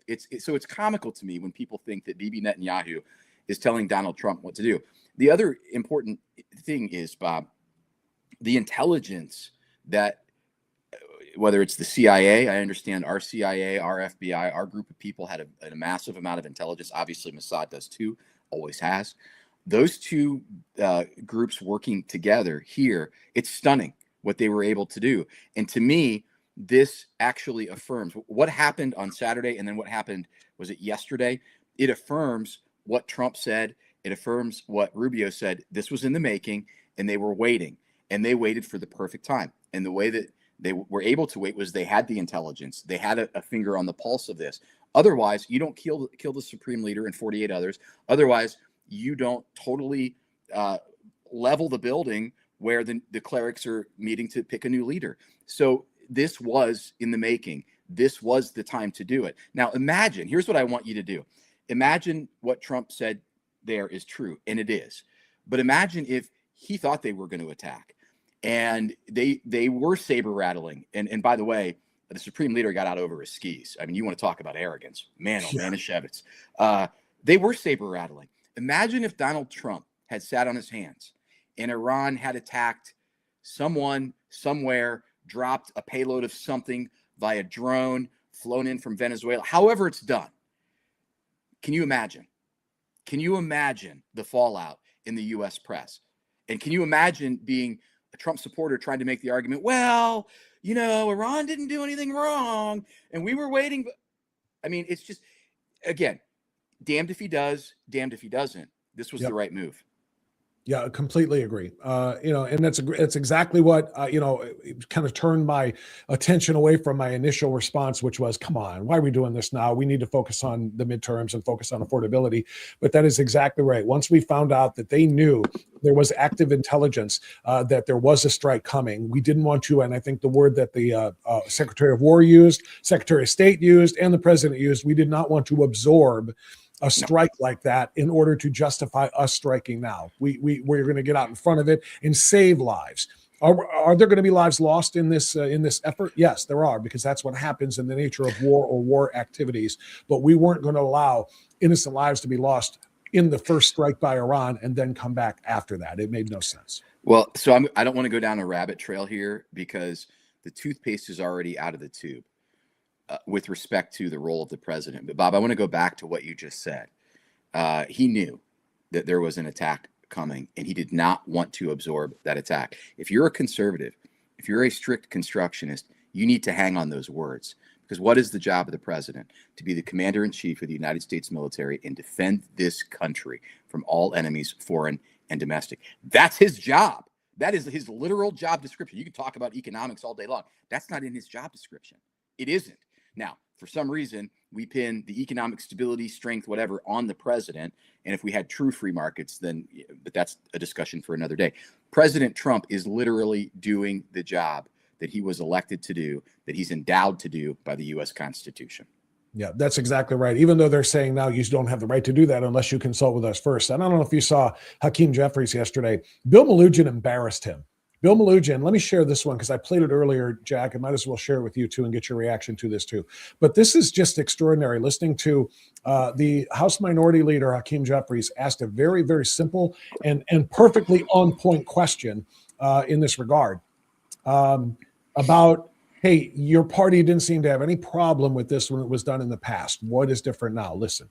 Thank you, Leader Jeffries. Back in 2011, Nancy Pelosi said that then President Obama didn't need congressional approval to bomb Libya. Now House Democrats say President Trump needs that approval to bomb Iran. What's the difference? Well, obviously, Libya and the circumstances connected to that were very different than the circumstance that we face in Iran right now. I mean, I don't even understand the genesis of that question. Not suggesting that you're not asking it in good faith. Libya went on for 7 months. As I first of all, was not in Congress at the time. So we're dealing with what we're dealing with right now. In other words, I don't know. I don't know what happened with Libya. I wasn't in Congress at the time. And, you know, circumstances with Libya were different than the ones in Iran. So we're dealing with what we're dealing with now. I don't have an answer to the question, so I'm going to call it an unserious question. And I'm going to skip right past it and go back to ripping Trump. Jack, these are the kind of people we're dealing with there. Well, I mean, let's go back to that. Yeah, go ahead. Sorry. No, that's right. I was just literally him saying, well, the circumstances were different. And Melugin said he bombed Libya for 7 straight months.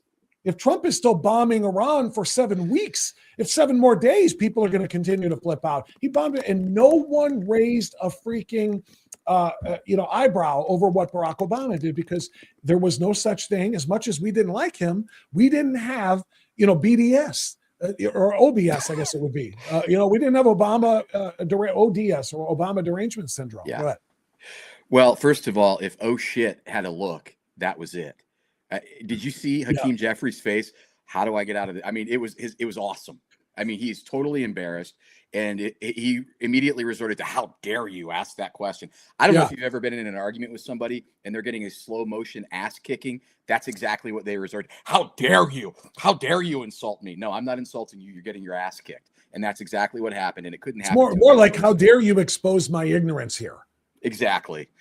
So 2 parts to that. Number one, everybody can Google it. Everybody can plug it into ChatGPT. Just go out there right now and type in, how many bombs did Barack Obama drop without congressional authority? My guess is 27,000 in that ballpark.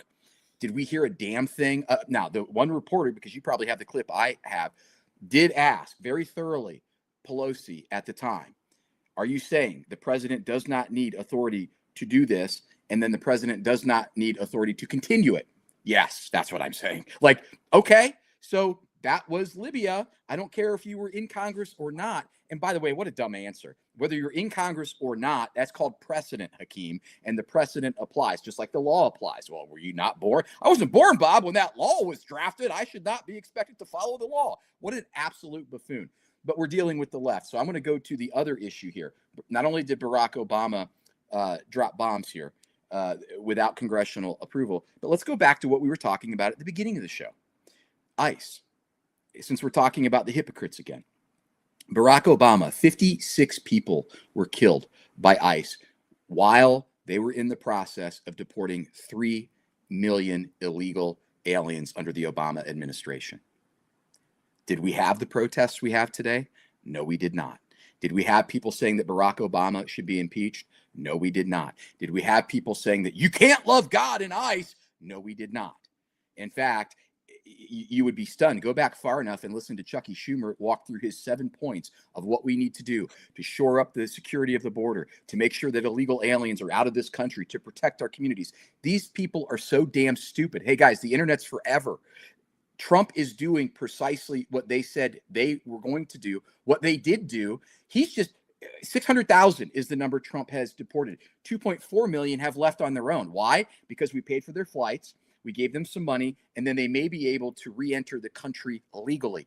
I don't know how much more generous you can get with the implementation of border law than that. But again, the left continues to be the party of absolute buffoons. I don't think they're stupid, though. I disagree with you on that. I think they know exactly what they're doing, and they are just trusting that the American people who will know better, because it would be stupid to think that the American people don't know these things. It's just that they will gaslight them and tell them, what they want them to believe, and the American people will say, yeah. So they're very savvy, because they know they can trust that TDS is set in amongst a large portion of the population. Even the Republican Party. Including some in the Republican Party. Absolutely right. So I'm glad you pivoted there, Jack, because I wanted to go there because I want to talk about Friday night.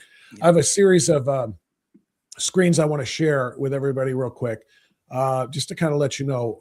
People have been asking me, why are we doing this pro-ICE thing? It should be self-evident, but just in case it isn't, I want to share a few of these things with you. The Denver City Council has unanimously approved a new law that will ban federal immigration and other law enforcement officers from wearing masks in Denver. Though how it will be enforced remains a question council members have been reluctant to address. It's not going to be enforced. It can't be enforced, but that's not the point. The point is they're trying. Just like at the federal level, you have people in Congress like Eric Swalwell screaming that we need to pass a law saying that these people cannot wear masks. It's currently part of the Democrats' demand. Their list of 10, I think it's a 10-item list, but with the subsets, it's like 26 things, 26 reforms that they have that they want for ICE to be able to continue operations before they will fund DHS. So that's one screen. Here's another. No, that's the. Hey, Bob, while you're doing that, I have the solution to that problem. Call that? Swalwell. Tell him that the mask manufacturers have identified the masks as COVID masks. So all bets are off. We should be fine. Yeah, right. Look at this one. Denver ban. Oh, no, I'm sorry. That's the same story again. Here we go. This is Minneapolis. More than 50 arrested at anti-ICE rally as rocks fly toward Minneapolis officers. And this is a good 2 weeks after Tom Homan said we're pulling out. We've accomplished what we wanted to accomplish here. Certain things will still go on, but the major, portions of the protest and the agitators and the blocking and the attacking and so forth, this is over, and yet this is still happening. Rocks flying toward Minneapolis officers. Here's former presidential candidate and vice president Kamala Harris saying, it's so fantastic. These are all 2 days ago. Look at the date. It's so fantastic. All of these protests of ICE impeding the officers, putting their lives in danger, creating confrontations that can turn deadly, as we have seen. And I think I had one more. Do I have one more of these? No, I don't think I do right now. But that's enough to make the point here, Jack. We are in, quite frankly, a battle for, it's kind of what President Trump said at the State of the Union address when he set the bear trap. You are either for the American people over illegal aliens, or you are for illegal aliens over the American people. And if you're for the illegal aliens over the American people, then you must be among those who are attacking our law enforcement agents who are trying to protect the American people from said illegal aliens. That's why we are rallying, and why there needs to be a public, visible turn of to people saying, I am sick of just sitting in the shadows while the protesters go out there and dominate the headlines. We stand with ICE, and we don't do it quietly. We don't do it meekly. We do it proudly. We do it loudly. And that's why we're all going to be wearing those shirts on Friday night. And I want to pack this place up so we can show the world, and the country at least, that yes, American patriots do support law enforcement, whether they be local, county, state, or federal officials. Amen. Amen, brother. I am stunned by, well, I'm not. This goes back to the progressive playbook, the rules for radicals. They're going to do whatever they can to drum up hate and vitriol for the opponent, even if it means being hypocritical and being found out day after day after day. Because what they found is that you can whip up enough vitriol and hate, and you can demonstrate, then you can start to shape the narrative, which is, they've done that very successfully. I mean, the mainstream media would have you believe that everybody and their brother is pissed off that ICE is enforcing the law. And this is the important thing, this misinformation, this lack of awareness, this ignorance of civics has not only been purveyed by people like come all the way to DC to Cackle Harris, but it has been matriculated down to high schools in Ohio, where we have seen educators, where we have seen principals, where we have seen guidance counselors just spewing hate rhetoric that is completely ignorant. So, it's important to remember that Article 2 of the Constitution endows the president with the authority to enforce the law. And he can do that through Border Patrol agents. He can do that through ICE Customs Enforcement agents, or I'm sorry, ICE agents. Immigration Customs agents. And then he can do that through Homeland Security investigators. That is his job. And oh, by the way, they're enforcing laws that were passed by duly elected members of Congress from all around this great country. So not only is what Trump doing lawful, what he is having them do is even more lawful, because there are laws on the books. And as he said, when you remember the speech, one of the first speeches he gave, he said, we were told that we needed new laws, and that was untrue. Turns out we just needed a new president. And it's shocking to me, Bob, the level of ignorance that people have with respect to border laws, why it's important to be sovereign. And more importantly, I think, and I think this is what this strikes at the heart at, why it's important to support our men and women who wake up every day and are brave enough to stand on the wall for us. Because if you continue to criminalize, if you can continue to bastardize, if you continue to make the job of these brave men and women harder, you're going to drive people away. And you're going to have a shit show, because you're going to have the worst of the worst, which is what you see sometimes in these blue cities when, good law enforcement officers are pushed out by really bad policing policies. Yeah. The good news is that there is a long line of people waiting to serve. Last time I spoke with Tricia McLaughlin from DHS, she told me that when they got the One Big Beautiful Bill passed and the funding became available to hire 10,000 new ICE agents to really, really, pick up the pace of the deportations. Because again, despite the promise of the largest mass deportation in history, it's still lagging behind Obama's and Clinton's in terms of numbers. Now, that's a little skewed, by the way, because a lot of what they did is they turned people away at the border and then called it a deportation. They came in, they were denied, they were marched back across, they called it. So it wasn't like they were all done in the cities like they're being done now. But nonetheless, they wanted to pick up the pace. So they got the funding. They're going to hire 10,000 new agents to work for ICE. And Tricia told me they had 220,000 applications for 10,000 jobs, which is extraordinary. Awesome. Right. And so great. Even if they drive some way, they're training them. They're in the pipeline now. They're going to make sure that we have the force necessary to do this. So, Jack, I'm going to throw the graphic back up here again and remind everybody of what we've got going on Friday. I'll speak. Tom Zawistowski, We the People Convention, will speak. Peter Kirsanow, Civil Rights Commissioner, will speak. Sheriff Bruce Zukowski is going to be a little bit late. Just found that out yesterday. He's being deposed for something or another. He's going to be swamped, but he will be there even if it's late. And then you as well. Jack, what kind of a message do you want to share with people? Give me like a preview, a thumbnail sketch version about what you want to share with the folks there in Brook Park on Friday night. America is the freest, greatest country in the world. And there's a reason why when we put welcome mats down instead of border walls, people still flock to this country. I love immigration. I love lawful, strategic immigration. I abhor lawlessness. And just like we tell our kids when we explain why border laws matter, if you're standing in the lunch line and you've been standing there and you're concerned because you hear that the food is running out, and then all of a sudden people start crowding in front of you, how are you going to feel about that? And by the way, you may not get your lunch, but these people that crowd in front of you are going to get their lunch. And by the way, if you object to that, you're called names, you're called selfish, you're called all these other things. You're like, well, that's just not fair. Look, it's not fair. You cannot have a country without sovereignty. You cannot be the freest, greatest country in the world if you do not continue to practice by rule of law, not rule of the masses, not rule of the whim. It is rule of law.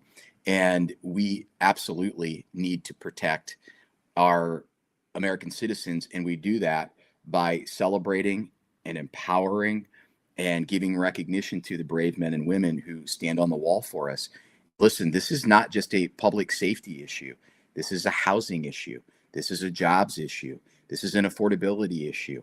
Ask the great people of Springfield, Ohio, what it's like when their population doubles and the jobs get taken from Americans, given to people, and you pay them, $2 in a bowl of rice. Now, I say that flippantly, but you get the message. Yeah. This is the fabric of our country being torn apart. And if we do not stand up and we do not allow Americans who support the support of our ICE agents and law and order, if we don't stand up and give a megaphone to that, we're going to hand off to our kids a country that is gravely different than the one we have today. Yeah, and we do. We need to show courage in the face of of all of these attacks. Again, the officers are putting themselves on the line every day. I talk about this too when we talk about. And by the way, the website that I'm showing right there to buy the tickets for Friday night, it's just simple, bobfrance.com, bobfrance.com. I just created a landing page to make it easy. People were saying, how do I get them? How do I get them? Trying to tell them to go to social media and find it. So I put it on bobfrance.com. If you have not yet purchased your ticket or tickets, bring a crew proudly. You will get a free t-shirt, the one that we showed you. It looks like this. All right, you will get that I Stand With ICE t-shirt, and we want you to be in uniform that night so we can show everybody what it's like to support law enforcement. But back to the point, Jack, now I kind of lost my train of thought through the promotion. What was the last thing? That's okay, the very last thing you said in your, because I asked you to preview what you're going to talk about. Yeah, so, really it was about making sure that we hand off to our kids a country that's better than we received, and I'm fearful, Bob. We still have to change the tide of thinking in this country. Yeah, no, you're right. We do, and I can't remember exactly what direction I was going to go with this, but one thing you said in the early part of your comments there is you said you love immigration, legal immigration. I do too. And we've always said that if you come here legally, like Bernie Moreno and his family did, you know what? We welcome you into our country as Americans and brothers. If you become citizens, if you legally immigrate here, go through the citizenship process, God love you. That's fantastic. However, what is your opinion, Jack, on legal immigration right now? Because Vice President Vance said something just a few months ago, talked about how maybe we need a pause on all immigration. A lot of people who are true, staunch, America First supporters are saying because of what happened under Biden, because 12 to 20 million new came in to be added to the 12 to 20 million that were here before, we are so overwhelmed with illegal immigrants that we might need to actually have a temporary pause on legal immigration into this country until things can be sorted out. Then we can start it up again. But right now, maybe we need to say, hey, we've got to shut the door for a little while until it's kind of like the fire code, right? See, we got to close the bar. Nobody else can come in. That's why there's lines outside of popular bars, because you can only have so many people in the building at one time. And that's kind of where we might be. Yeah. And I think if we get to that point, it makes sense. I mean, first of all, you have to make sure that the system has changed, that the ability to process, to examine, and to pick the qualified, that is humming along the way that it needs to be. But there has to be the ability to absorb what we've already taken on. And, that has a lot of implications, not only public safety, economic, but I think about it too from the perspective of the immigrant. If we continue to allow folks to come here and we do not let them, or we do not make them understand how it works here, if we do not force them to assimilate, I think it's actually going to create more vitriol. I think it's going to make it harder for those people who are here.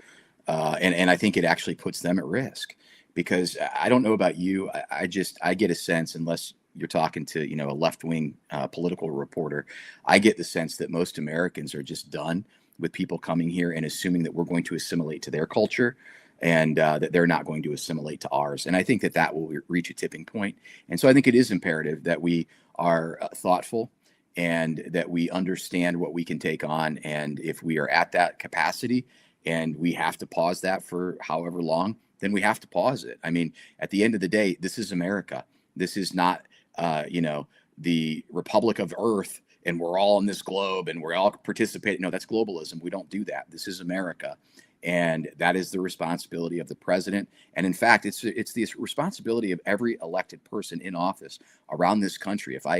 The oath of office generally says that you are to uphold the Constitution of the United States, the Constitution of your state, and to protect your people from all enemies, foreign and domestic. Yeah, that's excuse me. It's really important part of all of this, Jack, and it is that we are not a globalist community. We're not a globalist country. It is not. That is not how this was designed to be. There needs to be not only a limit to the number of legal immigrants that can be let in because of the number of illegals, as we're discussing, but the types of legal ones as well. Not just the first people in the line. Now, don't get me wrong. There has to be some kind of order. But if there's a list of people waiting to come here legally, and we always say people who patiently waited, people who line jumped and came here illegally have to be booted because of that. That's just wrong. It is. And I do respect the part of it that says there has to be an order. But I think we need to be allowed to be more selective in who is in that line as well. What do you bring to the table? What do you bring that will help the United States become better? What will you contribute to communities? How will you contribute to the economy? What kind of skills do you have? Or are you going to come in here and say, I've got nowhere to go, nowhere to live, no skills, no job, no desire for a job. Give me Section 8, give me, EBT cards, just like all of the other people who are under the poverty level in your country get. We need to say not just people who waited in line patiently, but you're waiting in line and you have something to bring. You said assimilate. That's the bare minimum. Right. That's the bare minimum, not just assimilate, but contribute to the culture. What do you bring into the table? Yeah. And, this goes right to the heart of the other controversial issue we've faced very recently with the Somali communities, Somali community in Minnesota, Somali community right here in Columbus, Ohio. And, I don't know what came first, the chicken or the egg, whether and rightfully they came here to escape civil war. I get that. But not only did they, in a lot of ways, not assimilate, but they did not add value. So when you have 70% of a people group collecting cash benefits, EBT benefits, Medicaid, that's a drain on the system. And at some point, you have to shit or get off the pot, right? You've got to be able to contribute to the culture that took you on in good faith. And, shame on the United States, shame on Ohio. Shame on Minnesota for not requiring the people who came to assimilate and for not requiring them to become contributing members of society. Because you can call me racist, you can call me xenophobic, you can call me anything you want, but I just don't think that it's my job to continue to pay for somebody who is here in the freest, greatest country in the world, has been here 10, 20, 30 years and still can't figure out how to contribute.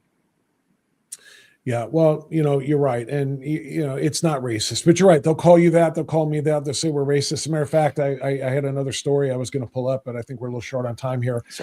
Dick Durbin and others on the Democrat side literally saying that and it's part of what the Democrats is in their reforming ICE list is no more racial profiling.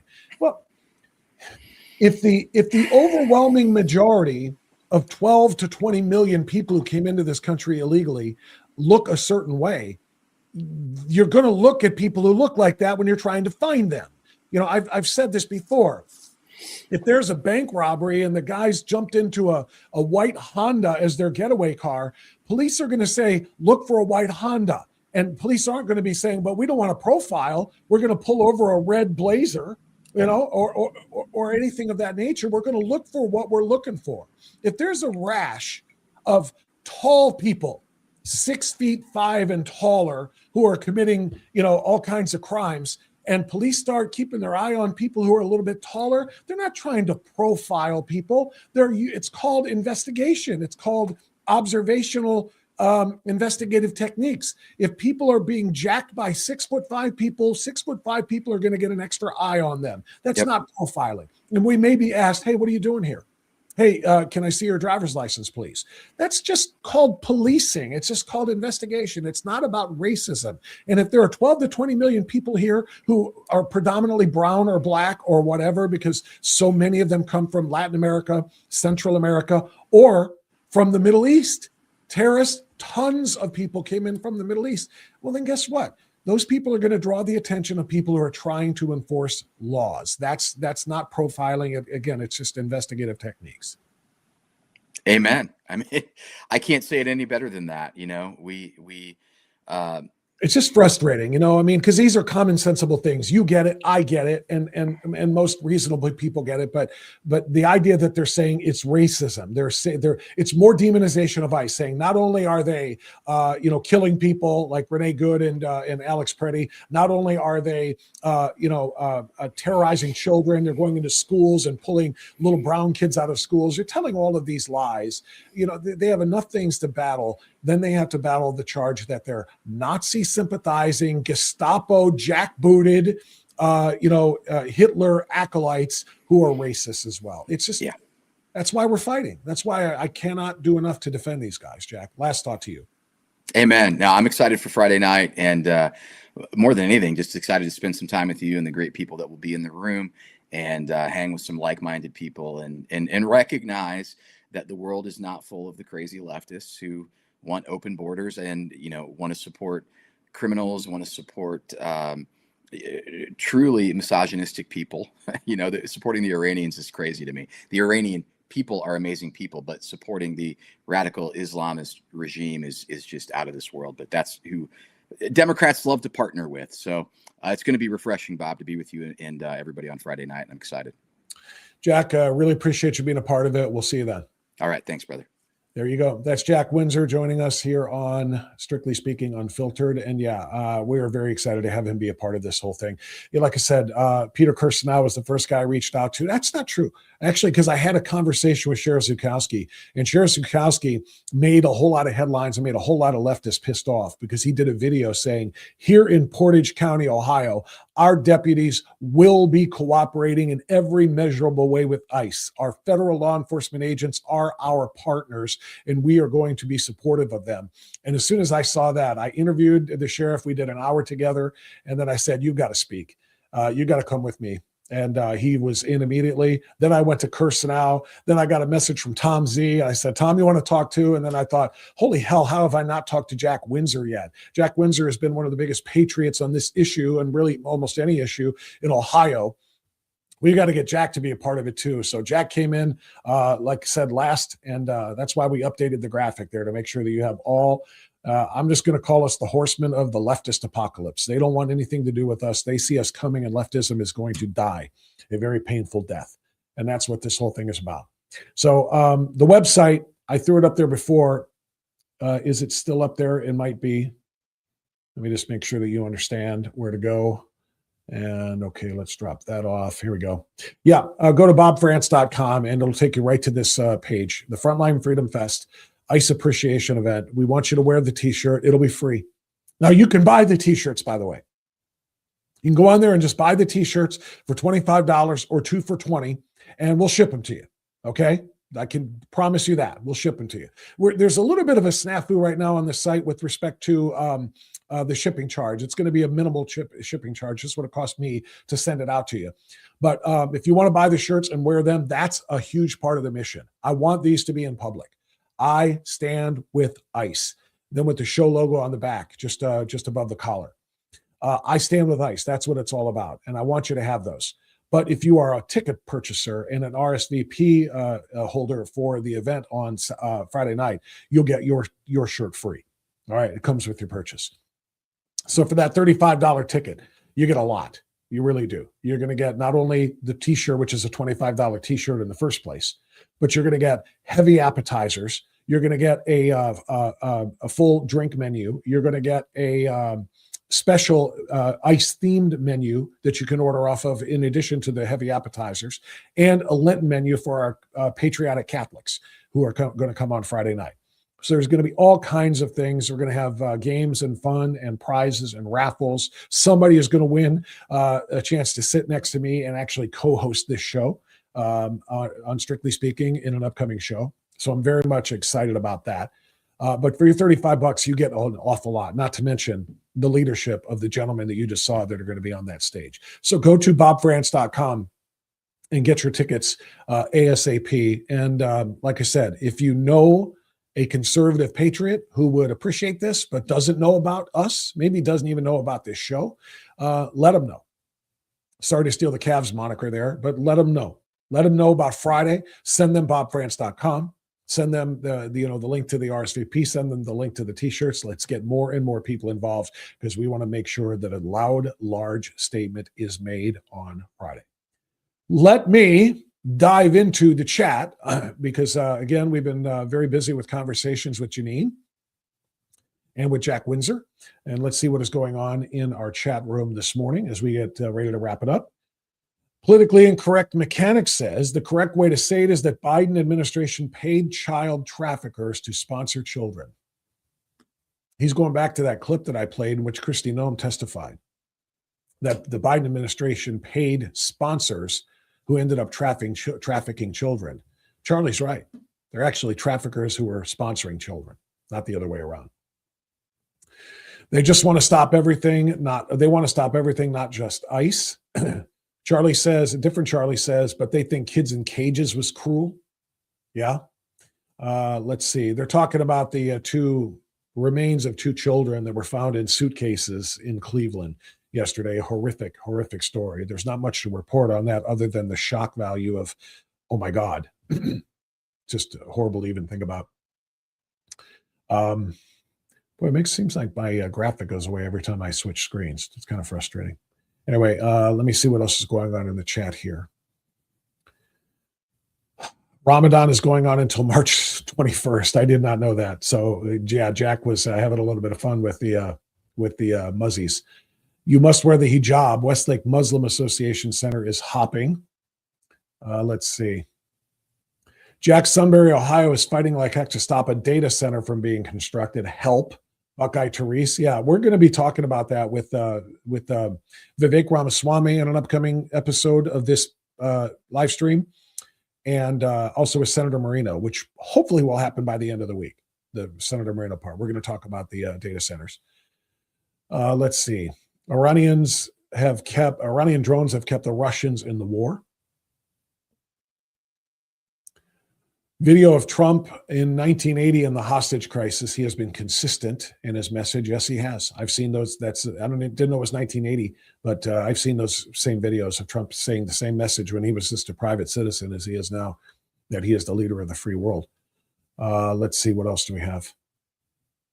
Got a whole bunch of people worried about gas prices because of the war in Iran or the attack on Iran. And yeah, gas prices spiked overnight from like $2.79 to $3.19 in a lot of places. Hopefully the Straits of Hormuz will be opened for trafficking so that the tankers can get through and there will be no disruption in the world oil supply. And we don't have to worry about that for very much longer, but people are sharing ideas about Gas Buddy and other places to find cheap gas prices. Let's see. What else do we have going on? 26,000 bombs in 7 countries, Sharon said. Pull Kamala's security detail and drop her in Minnesota to see how she fares. I'm with you, Lois Irene. I'm with you. Contribute to the country, says Charlie, or GTFO. We're going to play GTFO, by the way, at the event. We're going to play, in fact, let me pull them up. I didn't realize that I had 6 of these locked and loaded, but I do. I have 6 videos that we're going to play at the event that are parody videos and songs that I created. I wrote all of the songs, and then I had some people that I hired out to sing them because I can't sing a note. But the videos for the party include GTFO, which is the YMCA parody, Hunters in the Basement, which is the Cats in the Cradle parody, Kamala Said Come Closer, which is Come a Little Bit Closer parody, Cammie You're a Fine Girl, which is the Brandy You're a Fine Girl parody, and Wokebusters, which is the obviously Ghostbusters parody, and Zach and Suzanne, which is the Jack and Diane parody. We're going to play all of those. Like I said, it's going to be great entertainment on Friday. So thanks for the reminder of that. What else do we need to hit here? The Clinton body count. Jack just used value towards immigrants. What value do Dem lawmakers bring to society? Far West Sider, great question. Not much of anything that I can tell. Let's see. I know that Democrats are drawing oxygen that real Americans can use. I'm not going to go there, but all right. Let's see. No wonder it was so important for Hillary to win in 2016. Trump wrecked their shiz. And I think that Z should be a T, and I'm with you. Okay, that's it, everybody. That's going to do it for today. I want to say thank you to my guests, and I want to encourage you rather, you to visit and support. All due respect, sir. I believe this is going to be our finest hour. I wanted to hear the music. I wanted to hear the let's head on out of here music. That's what I wanted to give you. Sorry about that. There we go. But I want you to support Bringing America Back to Life, which is coming up next Friday, the 13th and 14th. We had a great conversation with Jeannine Jones. If you missed that, well, it's going to be available for you as soon as this loads here in just a few minutes and ready on the channel 24/7. And then make sure, of course, that you have your tickets for Friday night. That's the number one thing I'm going to keep pounding on between now and Friday, was we need to pack that place up full of as many Patriots as humanly possible. So be a part of that. So thanks to Jeannine. Thanks to Jack Windsor. Tremendous insights from Jack. He'll be on the stage with us Friday as well.